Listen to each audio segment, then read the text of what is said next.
Hello everyone, welcome back to the Political Science lecture series.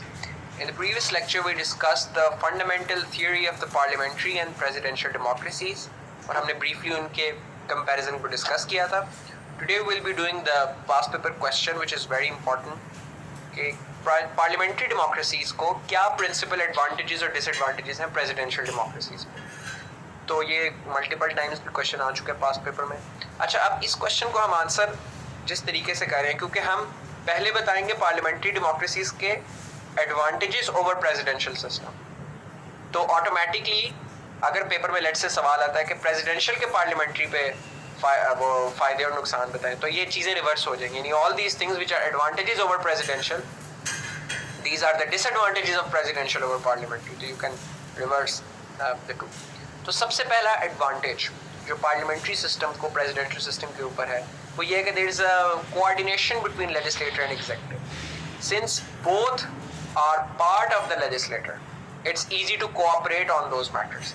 इसमें मैंने बड़ी एक इंपॉर्टेंट बात की निशानदेही की है कि एक आपकी लॉ मेकिंग और मनी ग्रांटिंग अथॉरिटी है, वो होती है आपकी लेजिस्लेटर. क्योंकि लॉ मेकिंग लेजिस्लेटर करता है और लेजिस्लेटर की मर्जी से पैसे सैंक्शन होते हैं अपनी डिफरेंट डिपार्टमेंट्स को और चीज़ों को. बजट आपका पार्लियामेंट बनाती है. और दूसरी है law enforcing and money spending authority, वो आपका एग्जीक्यूटिव है क्योंकि उसने उस लॉ को इन्फोर्स करना है जो पार्लियामेंट पास करती है और उस पैसे को स्पेंड करना है. क्योंकि एग्जीक्यूटिव के अंदर आपकी कैबिनेट आती है प्राइम मिनिस्टर के नीचे या प्रेसिडेंट के नीचे, और वो कैबिनेट ने डिफरेंट डिपार्टमेंट्स को हेड करे होते हैं, education, health, all these kinds of departments, और वो उसने उस पैसे को स्पेंड करना होता है. So because both are part of the same chamber and both are, if there's a fusion of the two, it is easier to cooperate and it is easier to like smoothly steer the system in that regard. The second important is that there is ultimate sovereignty of people. इसके अंदर जो philosophical idea वो ये है कि चूंकि presidential systems के अंदर आपकी cabinet is not elected by the people, वो प्रेसिडेंट की मर्जी होती है, वो जिस मर्जी को अपने कैबिनेट में रख ले, किसी को भी कोई भी सेक्रेटरी ऑफ स्टेट बना दे, किसी को कुछ भी बना दे. तो इसीलिए यानी पीपल्स की सॉवरेंटी वहाँ पे कहा जाता है, पॉपुलर सॉवरेंटी थोड़ी सी कंप्लीट मैनिफेस्टेशन नहीं होती. जबकि पार्लियामेंट्री सिस्टम्स में every member of the cabinet your every minister is generally part of the lower house. कभी कभी अपर हाउस से भी होता है जो कि इनडायरेक्टली इलेक्ट हो जाता है, लेकिन आपने इनडायरेक्टली तो अपर हाउस के मेंबर्स को भी इलेक्ट किया ही हुआ है, तो चलें वो भी in some way is your representative. But predominantly cabinet के मेंबर्स पार्लियामेंट्री सिस्टम्स के अंदर प्राइम मिनिस्टर के नीचे नेशनल असेंबली के मेंबर्स होते हैं या जो लोअर हाउस उसके मेंबर्स होते हैं, which are elected by you. So your ministers are elected by yourself, which means that the principle of popular sovereignty is fulfilled more and is seen as more predominant in the parliamentary democracies than in the presidential ones. The third is the responsiveness and the promptness of action. Because of the harmonious cooperation between the two branches, because दोनों एक ही chamber में मौजूद हैं, because there are no institutional lags and delays and transfers and communication gaps, it is easier for the parliamentary democracies to respond to the changing issues. That's the first point. The second important point is that presidential democracies के अंदर अमूमी तौर पे आपके elections के time very करते हैं. सो president का time election एक अलग टाइम पे होगा, कांग्रेस का इलेक्शन, हाउस ऑफ रिप्रेजेंटेटिव्स का अलग टाइम पे इलेक्शन होगा. उसका नुकसान कभी कभी ये होता है, बल्कि अक्सर ये एक चीज़ नज़र आती है कि president belongs to a different party and majority of people in the house of representatives belong to a different party. तो इसका मतलब एक वो पार्टिजनशिप भी आ जाती है, वो आपके बीच में कोई टसल भी आ जाती है पॉलिटिकल डिफरेंट पॉलिटिकल पार्टीज होने की वजह से, जिसकी वजह से you don't happen to produce the most responsive actions. क्योंकि इसकी वजह से ग्रिड लॉक्स बन जाते हैं, लाइक प्रेसिडेंट और cabinet is not agreeing with what the Congress is saying and the vice versa. So उसकी वजह से बड़े मसले हो जाते हैं. जबकि पार्लियामेंट में अमूमी तौर पर चूँकि जो एग्जीक्यूटिव की पार्टी है यानी प्राइम मिनिस्टर और कैबिनेट की पार्टी है, वही पार्टी मेजॉरिटी में भी है हाउस के अंदर. तो इसका मतलब जनरली प्राइम मिनिस्टर के लिए इजी होता है अपनी मर्जी की लेजिस्लेशन पास करवाना, क्योंकि उसी की पार्टी मेजॉरिटी में है, इसीलिए तो वो प्राइम मिनिस्टर है, अदरवाइज वो प्राइम मिनिस्टर ही ना हो. That is why it's easier for him to implement things and do things and like do shit. It's easy for the prime minister. But presidential systems के अंदर it's quite likely कि चूँकि different parties हैं तो वो दोनों में executive में उसके अंदर, because theoretically possible people vote for a different person from a different political party in the office of president and vote for a different person in the house. तो इसलिए presidential system के अंदर there is likelihood of those gridlocks which is minimized in the parliamentary democracies. The natural corollary of this phenomenon is that there is more flexibility and elasticity in parliamentary democracies than in presidential democracies, because आप compromises कर सकते हो क्योंकि सारे ही chamber का हिस्सा होते हैं, and then it's easier to change laws. आप उसके मेंबर हो, पार्लियामेंट में प्राइम मिनिस्टर का ज़्यादा स्वेयर कंट्रोल होता है, it's easier for them to change things according to situations. The fifth is the idea of greater accountability. इसमें हमने जिस तरह डिस्कस किया था कि चूंकि आपका प्रेसिडेंट और आपका की cabinet are not answerable to legislate, but in the presidential democracy, but in the parliamentary democracies, you have greater accountability because both prime minister and the cabinet are answerable to the legislature. What are the disadvantages or the demerits of parliamentary system over presidential systems? ये parliamentary system के नुकसानात हैं और presidential system के फायदे हैं. इसी तरह ये parliamentary system के फवायद हैं और presidential system के नुकसानात हैं. तो क्या फ़ायदे हैं पार्लियामेंट्री सिस्टम, क्या नुकसानात हैं पार्लियामेंट्री सिस्टम के और फ़वायद हैं प्रेसिडेंशियल सिस्टम्स के? तो सबसे पहला तो ये कि parliamentary Nizam separation of powers, troika of power की थीरी को ब्रेक करते हैं, इसको वायलेट करते हैं. तो ट्रॉयका ऑफ पावर की थीरी हमारी एग्जीक्यूटिव, लेजिस्लेटिव, जुडिशरी में सेपरेट आपने को पावर्स इन करनी चाहिए इंट्रोड्यूस, इस आइडिया को कॉन्ट्रडिक्ट करते हैं. और हमने देखा कि बड़ा इंपॉर्टेंट कॉन्सेप्ट है सेपरेशन ऑफ पावर का, जो कि मॉन्टेस्क्यू की थ्योरी से हमें मिलता है कि अगर सेपरेशन ऑफ पावर्स एब्सोल्युटली ना हो तो वो ऑटोक्रेसी क्रिएट करती है. ठीक है, इसी वजह से कहा जाता है, और ये आप एग्जांपल में कोट कर सकते हैं कि बरतानिया के अंदर कैबिनेट डिक्टेटरशिप है कि हर चीज़ ही कैबिनेट की मर्जी से होती है. क्यों? क्योंकि एग्जीक्यूटिव लेजिस्लेटर का भी हिस्सा है. प्राइम मिनिस्टर को हमेशा मेजॉरिटी की सपोर्ट हासिल होती है हाउस के अंदर. प्राइम मिनिस्टर अपनी मर्जी से सब कुछ कर सकता है, उसके ऊपर सेपरेशन ऑफ पावर एग्जिस्ट नहीं करती, वो चेक्स एंड बैलेंसेस एग्जिस्ट नहीं करते. तो there is a term for this that Britain has cabinet dictatorship, and this could be traced to the idea that it violates the theory of separation of power. Second, it has the possibility of creating the unstable system of government. Why? Because अगर आपके parliament के अंदर prime minister house को dissolve कर देता है किसी भी वक्त, या vote of no confidence pass हुआ है प्राइम मिनिस्टर के और प्राइम मिनिस्टर ने डिसॉल्व कर दिया, such things like this. Vote of no confidence pass हुआ तो प्राइम मिनिस्टर आपका चेंज हो गया. लाइक आपके 2-2 साल बाद थ्योरेटिकली हर दूसरे दिन चौथे दिन आपका प्राइम मिनिस्टर चेंज हो सकता है.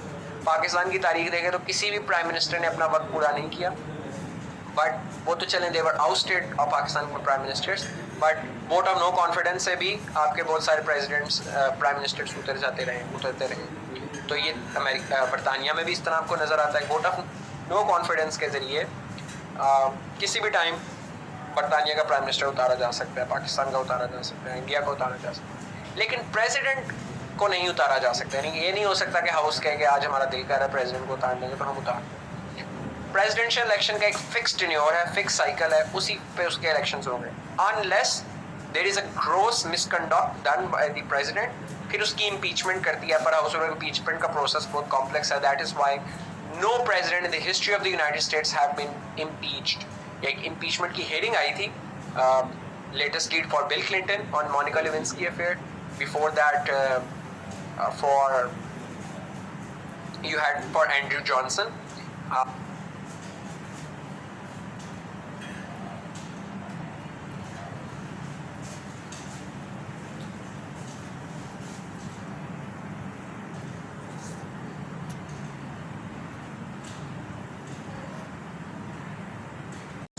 Unless there is a gross misconduct done by the president, फिर उसकी इम्पीचमेंट करती है. पर हाउस और इम्पीचमेंट का प्रोसेस बहुत कॉम्प्लेक्स है. That is why no president in the history of the United States have been impeached.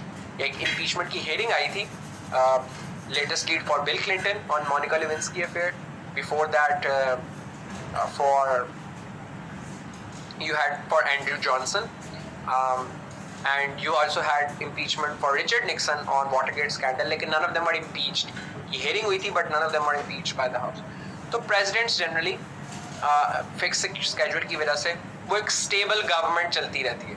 लेकिन इधर पॉसिबिलिटी इसलिए है क्योंकि वोट ऑफ नो कॉन्फिडेंस के जरिए, इस चीज़ के जरिए प्राइम मिनिस्टर को हटाया जा सकता है, गवर्नमेंट गिराई जा सकती है, prime minister can dissolve the assemblies और वो असेंबली डिसॉल्व करके नए इलेक्शंस कॉल कर सकते हैं। वो जो होता है ना जनरल इलेक्शन कॉल किए जाते हैं वक्त से पहले, तो वो चीज़ अमूमी तौर पे पार्लियामेंट्री सिस्टम में possible, it's not possible in the presidential countries. There is more antagonism between party, तो इसके एक वर्ड भी यूज होता है partisanship. Some people argue that there are more antagonism involved in the parliamentary system than in presidential, because एक party आपकी prime minister वाली party, एक गवर्नमेंट पार्टी है जिसको ट्रेजरी बेंचेस कहा जाता है, जो ट्रेजरी बेंचेस पे बैठते हैं, और एक आपकी बाकी जो हारने वाले में ऑपोजिशन जमात है। तो चूंकि कल्चर इस तरीके का है गवर्नमेंट और ऑपोजिशन का, because it's a winner or a loser game in parliamentary democracy, और either you win or you lose, that is why there is a constant tussle between these two entities. Opposition is constantly hammering on the government, even if it is irrelevant.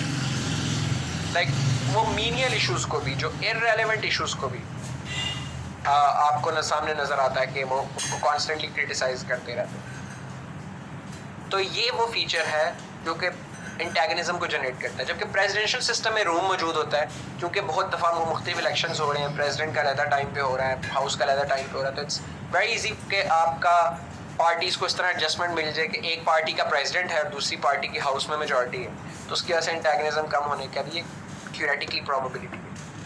The fourth is the inefficient administration. Why do some people believe that?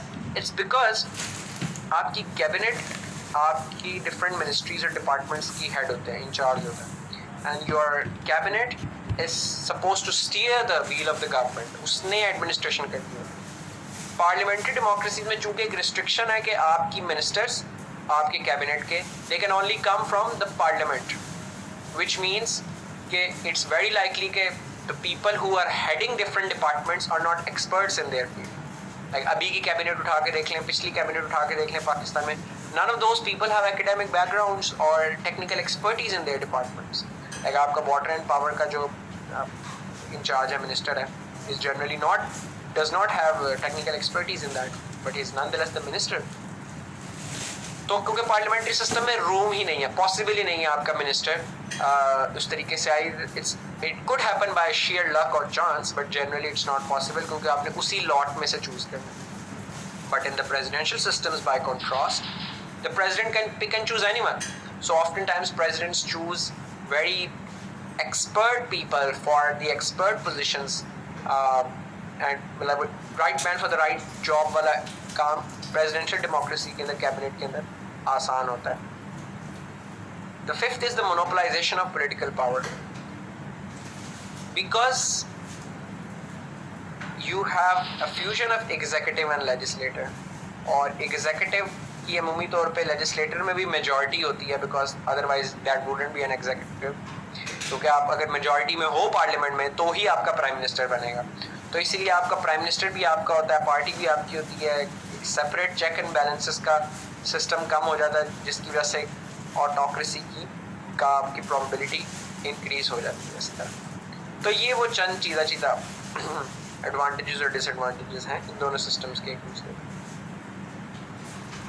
The last important point is that can we bifurcate and can we divide all systems based on these two ideas कि क्या दुनिया की सारे systems presidential और parliamentary divide में आप classify कर सकते हैं? The broad answer is yes, but the specific answer is no. Broadly एक spectrum है, you have parliamentary democracies, you have parliamentary systems and you have presidential systems.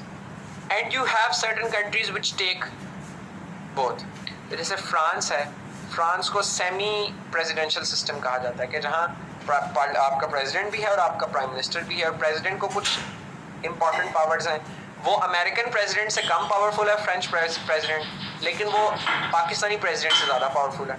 तो वो बीच का उन्होंने एक सिस्टम जो है ना वो इस तरीके से डिज़ाइन कर दिया। तो इस तरीके से आपको बहुत सारी कंट्रीज़ मिलेगी जहाँ पार्लियामेंट्री डेमोक्रेसीज के अंदर, जिस तरह मैंने बताया था कि अमूमी तौर पे एक नॉन एग्जीक्यूटिव प्रेसिडेंसी होती है, which means that the president is nominal, he does not have real powers. But कुछ इस तरह की कंट्रीज हैं which have parliamentary systems with an executive presidency. तो यानी उन्होंने दोनों के फीचर्स को मिला लिया. तो generally there are countries in the world that could be strictly classified as presidential countries. इनकी एग्जांपल्स हमने डिस्कस की. There are countries which could be strictly classified as parliamentary countries. जिनकी एग्जांपल्स भी हमने देखी थी. And there are some countries which lie in the middle. जिस तरह फ्रांस की मिसाल मैंने आपको दी है. Even Turkey for that matter, मगर टर्की ने कॉन्स्टिट्यूशनल अमेंडमेंट के बाद उसको प्रेसिडेंशियल सिस्टम की तरफ मूव कर दिया. So this is the brief general outline of this issue. You need to be very clear on the conceptual framework on which we divide presidential and parliamentary democracies, which is primarily rooted in the relation between the legislator and the executive. If the legislator is independent, or other way, if the executive is independent of the legislator, that is a presidential system. If the legislator and executive are fused together in a single body, then that's parliamentary system. And both tend to have their own benefits and their own demerits. Based on that, you should be quoting as many examples as you can in this question. Quotations, if you could, include about different people have saying different things about different individuals. तो ये आपने इस context में इस question को attempt करने की कोशिश करनी है. Preferably make a comparison chart between the parliamentary and presidential democracy. जैसे हमने ये 5 पॉइंट्स निकाले, आप इनको एक कंपैरिजन में इस तरीके से लेकर आएँ एक दूसरे के सामने. And make a Venn diagram maybe as well. तो इस तरह की चीज़ें ऐड करने से you will be able to maximise your score. तो आज की लेक्चर के लिए इतना ही. I will see you in the next lecture. Till then take care. अल्लाह हाफिज़.